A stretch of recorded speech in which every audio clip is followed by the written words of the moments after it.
जय हिंद, वंदे मातरम। आज का ये वीडियो जो मिलिट्री साइंस का है, सैन्य स्ट्रैटेजिक का है, रक्षा स्ट्रैटेजिक का है, सैन्य अध्ययन का है। ये अपना बीएससी थर्ड ईयर वालों के लिए है, थर्ड पेपर है। और अपना टॉपिक है आज का कि जो शीतकालीन या शीत युद्ध के समय आर्थिक जो युद्ध लड़े जाते हैं उसका क्या महत्व है, उसके क्या उद्देश्य हैं। यानी कि शीत युद्ध के समय जो आर्थिक युद्ध लड़े जाते हैं उनका उद्देश्य क्या है। सबसे पहले ये जान लेना जरूरी है इसमें कि शीत युद्ध के समय जो आर्थिक युद्ध लड़े जाते हैं वो क्या है। वो आर्थिक, जैसे कि आर्थिक का मतलब ही है कि अर्थ या धन, धन से यहाँ पे ये शब्द आर्थिक शब्द धन की परिभाषा से लिया गया है, धन से संबंधित है ये। अर्थ मतलब कि धन, अर्थात जो वास्तविक युद्ध लड़े जाते हैं उसमें आर्थिक तौर पर उस देश का सुदृढ़ होना अत्यंत महत्वपूर्ण होता है। यदि शीतकालीन युद्ध के समय, शीत युद्ध के समय शत्रु को इतना कमज़ोर कर दिया जाए, आर्थिक पक्ष उसका इतना कमज़ोर कर दिया जाए कि वो जो है आर्थिक तौर पर सुदृढ़ ही ना हो सके, तो इस युद्ध को बीच में ही जीता जा सकता है। कहने का तात्पर्य ये है कि ये जो आर्थिक युद्ध है, आर्थिक, यदि हम इसको आर्थिक मोर्चे पर संभाल लें तो युद्ध का जो निर्णय है वो अपने पक्ष में आने की संभावना अधिक हो जाती है। क्योंकि वास्तविक युद्ध करने के लिए किसी भी राष्ट्र के लिए आर्थिक स्थिति का सुदृढ़ होना बहुत ही आवश्यक होता है। किंतु यदि हम शीत युद्ध के दौरान आर्थिक युद्ध संपन्न करके शत्रु राष्ट्र की आर्थिक स्थिति को कमज़ोर कर दें तो यह वास्तविक युद्ध जो हिंसात्मक युद्ध होने वाला है उसके पैदा होने का सवाल ही ना पैदा हो। यानी कि जब हम किसी देश की आर्थिक स्थिति को कमज़ोर कर देंगे तो वास्तविक युद्ध जो हिंसात्मक युद्ध होता है वो हो ही नहीं पाएगा और हम कहीं न कहीं जनहानि धनहानि होने से बच जाएंगे। आइए देखते हैं शीत युद्ध के समय आर्थिक युद्ध का उद्देश्य क्या होता है। आर्थिक युद्ध का उद्देश्य शीतकाल के समय ये होता है कि अपने देश का उत्पादन बढ़ाना।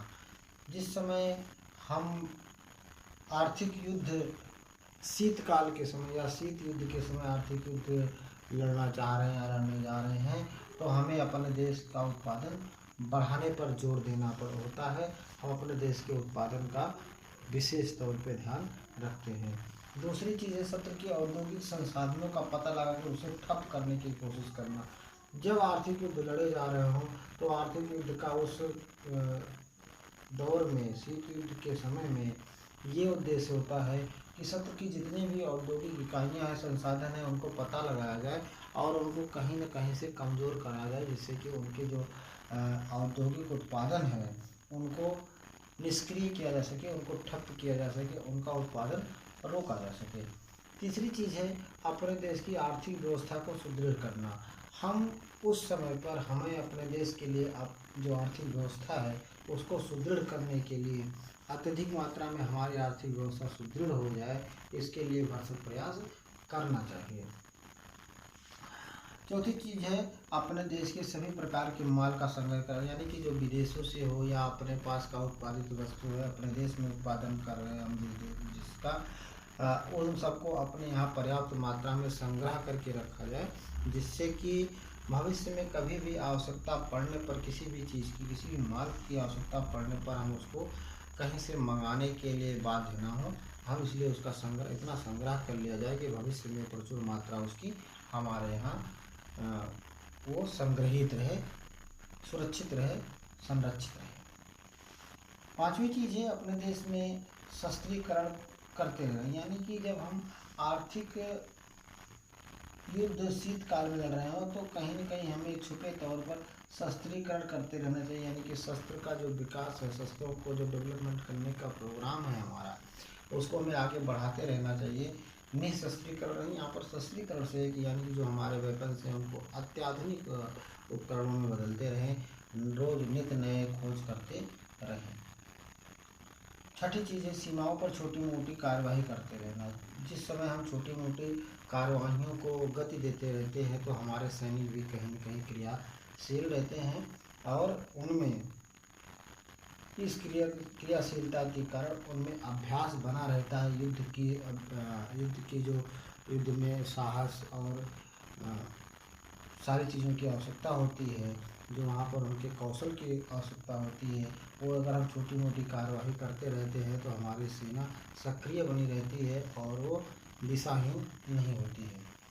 छठी चीज़ है अपने देश में आर्थिक अनियंत्रित करना, यानी कि जो आर्थिक संभावनाएं हैं हमारे देश में, जो हम अत्यधिक उत्पादन कर सकते हैं, जिसका निर्माण कर सकते हैं, आर्थिक तौर से सुदृढ़ बना सकते हैं किसी चीज़ को, उसके लिए हमें क्या करना है, उस पर अनियंत्रण करना है। यानी कि हम जितना ज़्यादा अधिक से अधिक मात्रा में उत्पादन कर ले जाए, अर्थोपार्जन कर ले जाए, धन संग्रह कर ले जाए, उसको किसी भी तरह से उसको रोकना नहीं है, वो अत्यधिक मात्रा में हम उसको नियंत्रण से हटा लेना है। यानी कि हमें अगर कहीं पे 10,000 मीट्रिक टन माल की आवश्यकता है, तो हमें 10,000 मीट्रिक टन से भी अधिक मात्रा में उत्पादन करके उसको रख लेना है, जिससे हम और अधिक मात्रा में उसे विदेश में निर्यात करके उससे धनोपार्जन या आर्थिक तौर पे अपनी स्थिति को सुदृढ़ कर सके, मजबूत बना सकें। छठी चीज़ आठवीं चीज़ आती है कि विश्व के तटस्थ देशों या राष्ट्रों से व्यापारिक संधियां करना।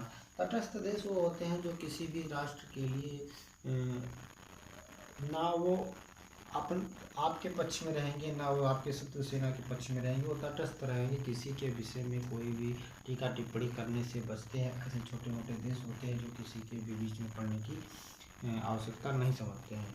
तो जो ऐसे देश हैं जो किसी भी देश से अपने संबंध को बिगाड़ना नहीं चाहते हैं, वो और आपसे व्यापारिक संबंध भी बनाना चाहते हैं, और वो शत्रु सेना से भी, शत्रु राष्ट्र से भी व्यापारिक संबंध बनाना चाहते हैं, तो जो इस तरह से तटस्थ देश हैं उनसे अपनी व्यापारिक संधियां कर लें कि हमें आपका इतना माल हमें चाहिए ही चाहिए। तो इस तरह से व्यापारिक संधियां करके भी हम कहीं न कहीं आर्थिक युद्ध के उद्देश्य को प्राप्त करते हैं। तटस्थ देशों के व्यापार का अगला पॉइंट आता है 9वां पॉइंट आता है तटस्थ देशों के व्यापार पर नियंत्रण करना। जो भी तटस्थ देश हैं, तटस्थ देश जैसा कि भी बताया हमने आपको कि जो भी ऐसे देश हैं जो ना आपके पक्ष में बोलना चाहते हैं, ना विपक्ष दूसरे शत्रु सेना के पक्ष में बोलना चाहते हैं, वो आप अपने आप में स्वतंत्र रहना चाहते हैं, ना आपके पक्ष में ना आपके शत्रु के पक्ष में, किसी के पक्ष में नहीं जाना चाहते हैं, ऐसे देशों को तटस्थ देशों की श्रेणी में रखते हैं। तो तटस्थ देशों का जो व्यापार है उस पर नियंत्रण करना है। जो हमारे तटस्थ देशों के व्यापार पर नियंत्रण करने से तात्पर्य हमें ये है कि जो हमारे तटस्थ ना हमारे पक्ष में बोलेंगे, ना हमारे विपक्ष में बोलेंगे, और हमारे शत्रु को जितनी हमको सहायता ये दे सकते हैं उतनी हमारे शत्रु पक्ष को भी सहायता दे सकते हैं। तो ऐसे में क्या होगा, ना हमें इनसे हानि होगी ना हमें इनसे लाभ होगा। तो हमारे जो शत्रु जो हमारे मित्र राष्ट्र हैं, मित्र देश हैं, उनसे हमें क्या करना चाहिए, तटस्थ देशों से व्यापार पर नियंत्रण करना चाहिए, कम से कम मात्रा में, या जितनी आवश्यकता हो कि हमारे संबंध भी खराब ना हो और हमारा व्यापार भी चलता रहे, तो उनसे हमें एक नियंत्रित व्यापार करना चाहिए। किंतु जब हमारे जो मित्र देश हैं उनसे हमें यदि उन्हीं माल का निर्माण हमारे मित्र राष्ट्र कर रहे हैं, तो हमें कहीं न कहीं उन मित्र राष्ट्रों से व्यापार बढ़ा लेना चाहिए, क्योंकि वो मित्र राष्ट्र हमारे सुख दुख के साथी हैं, वो हमारे ऊपर किसी भी अप्रिय घटना को स्वीकार नहीं करेंगे और हमारे पक्ष में बोलने के हकदार होंगे। इसलिए हमें मित्र देशों से व्यापार पे ज़्यादा जोर देना चाहिए। 10वीं चीज़ आती है शत्रु की आर्थिक व्यवस्था को बिगाड़ना।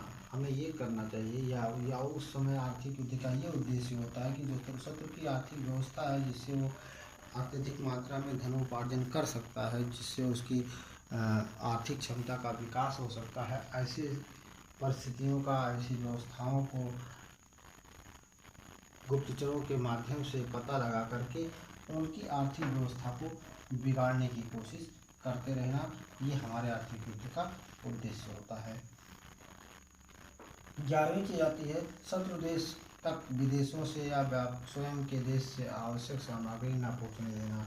यानी कि जो शत्रु देश है उससे, विदेशों से या स्वयं के देश से जहाँ तक संभव हो उसको हमें निर्यात पर प्रतिबंध लगा देते हैं। ऐसी स्थिति में कि हम अपने यहाँ की उत्पादित वस्तु को शत्रु देश पे जाने के लिए, शत्रु देश में जाने से मना कर देते हैं, उसको देने से मना कर देते हैं।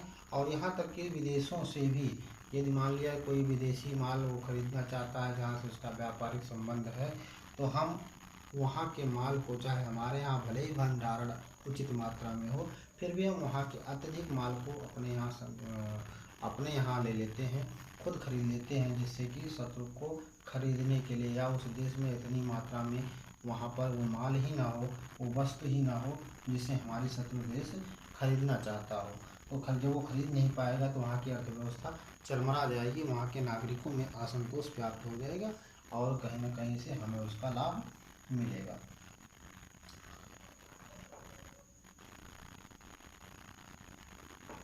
आखिरी चीज़ आती है, 12वीं चीज़ आती है, विश्व के सभी राष्ट्रों से मधुर संबंध व्यापार के क्षेत्र में जो होते हैं उसको स्थापित करना। जो भी हमारे राष्ट्र हैं, मित्र राष्ट्र हैं या जो भी राष्ट्र हैं, उनसे हमारे संबंध अत्यधिक मात्रा में मधुर बनाने चाहिए व्यापारिक क्षेत्र में। जो और अच्छी वस्तुओं को स्वयं खरीद लेना चाहिए, जो भी वहाँ की अच्छी वस्तुएं हों, जिसमें ये संभावनाएं हों कि हमारे यहाँ, हमारे राष्ट्रों में कुछ आवश्यकता है और हमारी आवश्यकता से अधिक शत्रु राष्ट्र को उसकी आवश्यकता है, तो हमें उन राष्ट्रों से अच्छी वस्तुओं को स्वयं खरीद लेना चाहिए तथा शत्रु को इससे वंचित करना चाहिए, जिससे कि शत्रु तक वो वस्तु ना पहुँच पाए। यदि शत्रु तक वो वस्तु नहीं पहुँच पाएगी, फिर तब भी वहाँ पर शत्रुओं के जो नागरिक हैं, सेना है और वहाँ की जनता है, वहाँ पर कहीं न कहीं से असंतोष व्याप्त होगा और हम अपने आर्थिक युद्ध के उद्देश्य में सफल होंगे। तो इस प्रकार से 12 बिंदुओं पर आर्थिक युद्ध के उद्देश्य निर्धारित किए गए हैं, जिसको क्रमवार फिर से समझ लेते हैं। अपने देश का उत्पादन बनाना, यानी कि हमारे देश में जो भी औद्योगिक इकाइयाँ हैं, जो भी उत्पादन है, उनको अत्यधिक मात्रा में बढ़ा देना। दूसरा चीज़ है शत्रु के और देश संसाधनों का पता है उसे ठप करना, हमारी गुप्तचर प्रणाली को इतना मजबूत करना, इतना संगठित करना, इतना उसको मजबूत करना कि जिससे कि औद्योगिक संसाधन का शत्रुओं के औद्योगिक संसाधन का पता लगा उसको यथासंभव ठप करने की या बंद करने तक की कोशिश कर लेना। अपने देश की आर्थिक व्यवस्था को सुदृढ़ कर लेना, जो भी हमारे आर्थिक पक्ष हैं, जो हमारे धनोपार्जन के पक्ष हैं, उसको खूब अच्छे से सुदृढ़ कर लेना और अपने किसी प्रकार का हर प्रकार के माल, सभी प्रकार के मालों का खूब अच्छे से संग्रह कर लें, खूब इकट्ठा कर लें। शस्त्रीकरण को हमें शस्त्रीकरण की यानी कि अत्याधुनिक उपकरणों को के प्रोग्राम को आगे निरंतर बढ़ाते रहना है। सीमाओं पर छोटी मोटी कार्रवाई करते रहना है। अपने देश की आर्थिक स्थिति को नियंत्रण में रखना है कि हमें 10 रुपये की आवश्यकता है या $1000 की आवश्यकता है, $1000 तो भी हमें $1000 पे नहीं रुकना है। हमें उसमें 10,000, 20,000, 50,000 जितने भी डॉलर की हम अत्यधिक मात्रा में उत्पादन कर सके वो हमको करते रहना है। और जो भी तटस्थ राष्ट्र हैं, जो किसी भी देश के पक्ष विपक्ष में नहीं है, उनसे हमें व्यापारिक संधियाँ करनी चाहिए और उनके तटस्थ देशों के व्यापार पर नियंत्रण करना चाहिए। और जो मित्र राष्ट्र हैं, शत्रुओं के विपक्ष में जो है, जो हमारे पक्ष में है, शत्रुओं के विपक्ष में है, उनसे हमें व्यापारिक संबंध को और अच्छा मजबूत बनाना चाहिए, उनसे और ज़्यादा मात्रा में हमें माल को खरीदना चाहिए। आर्थिक व्यवस्था को बिगाड़ना चाहिए शत्रु की आर्थिक व्यवस्था हमें देखना होगा कि कहाँ कहाँ पे उसकी आर्थिक व्यवस्था बिगड़ सकती है। तो इसका भी एक ये उद्देश्य होता है आर्थिक युद्ध का।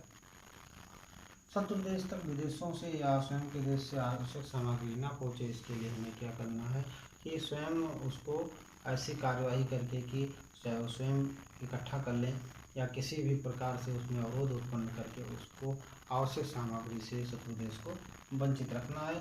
विश्व के समस्त राष्ट्रों को से मधुर संबंध स्थापित करके व्यापार के क्षेत्र में सभी वस्तुओं को स्वयं खरीद लें और शत्रु